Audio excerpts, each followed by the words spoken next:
Some days the line I walk turns out to be straight.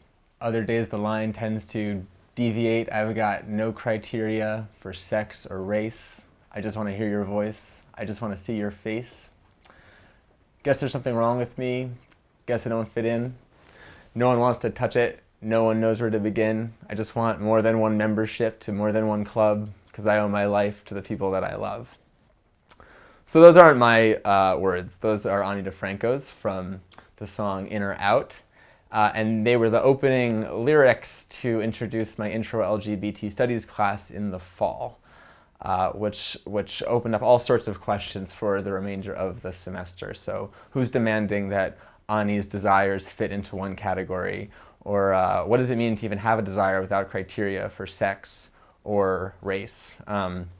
Is this a kind of anthem for bisexuality? Is it this aspiration for a world without categories? Is that even advisable or possible? So these are the kinds of things that started off the class and got students pretty excited. And so from there, so the class is it's designed for sort of sophomore majors in women's gender and sexuality studies. And so my thought was to introduce them to a host of important thinkers and ideas in the study of sex and gender. What's the historical relationship between this odd thing called gender and this slippery, shifty thing called sexuality? And so we used all of these various forms of scholarship to gain some traction on that question. We also, along the way, looked at work on AIDS and AIDS activism and the relationship between sexuality and race and class politics in the U.S. and abroad. So we also, so from there we explored gender and sexuality in a transnational context. So how far do LGBT travel? What are other ways gender and sexuality are organized across the globe or even organized here in the US? We screened Glee and The Birdcage and Paris is Burning by Yale's own Jenny Livingston. We talked a lot about representation, even more about drag, and students love talking about drag and what drag offers for our understandings of gender and sexual forms, how drag is inflected by other forms of social axes of difference. Towards the end of the class, we also looked at important US case law around sodomy and same-sex marriage and gender, sexuality, and transgender employment discrimination. And at the end of in our last class for an evening section, we had a transgender law student come talk with us about various pressing issues around transgender folks in the law. And so the class dynamic, they were mostly women, about 15 students, some queer women, several students of color, one lone straight white guy. I seem to always have one lone straight white guy in all my classes, and I do my best to make sure he doesn't think he's like the bad guy. And so there was lots of different politics floating in the class.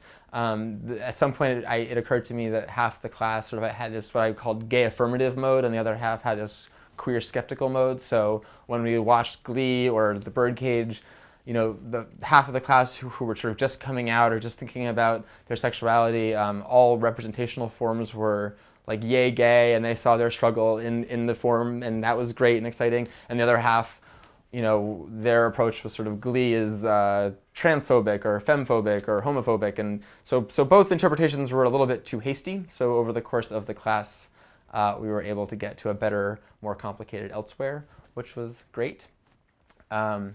I'll say a word about the final projects because I thought they were particularly delightful and rewarding to read and to watch. Students had the option of doing either a research paper or a creative project.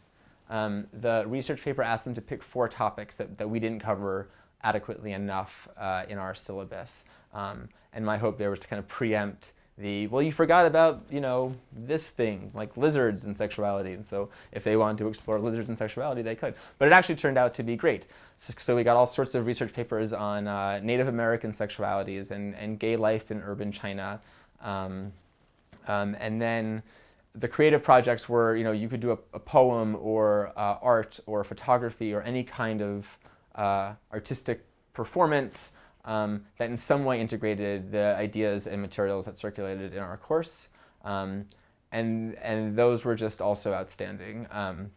We had a series of black and white photographs from a student on feet and armpits and all sorts of like non-gendery parts of the body to think about, what does gender look like when we stop looking at the gendery parts, and the focus on sensuality and not sexuality.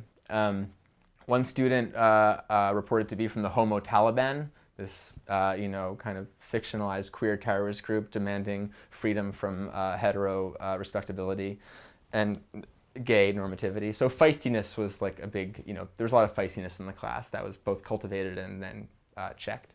But personally, I work on the regulation of sexuality, mostly in US contexts, and at the intersections of normative political theory, public law, and feminist and queer studies. So I'm working on 2 book projects right now. One is called Sex and Harm in the Age of Consent, and it looks at the figures of the child and the sex offender in US law and media culture, and also the importance of consent in our organizings, in our understandings of sexual harm and freedom. And the second book, the awesome title to be discovered in the future, is on sex work in Louisiana and the way some forms of sex work become sex offense.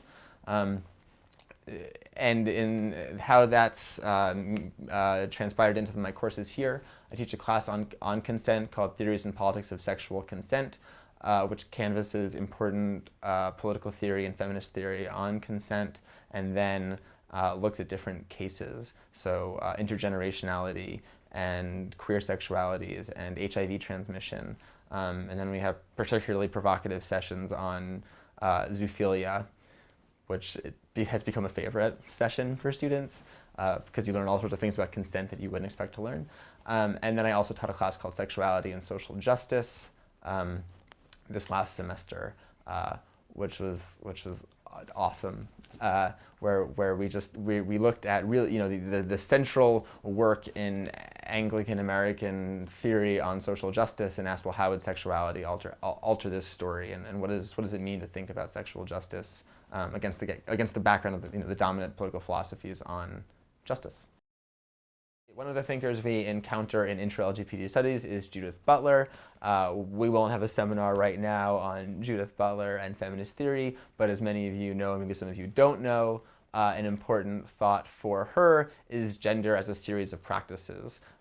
Practices that both people perform and are performed on people. And as a particularly awesome gift from a student of mine in that class, I received this bumper sticker.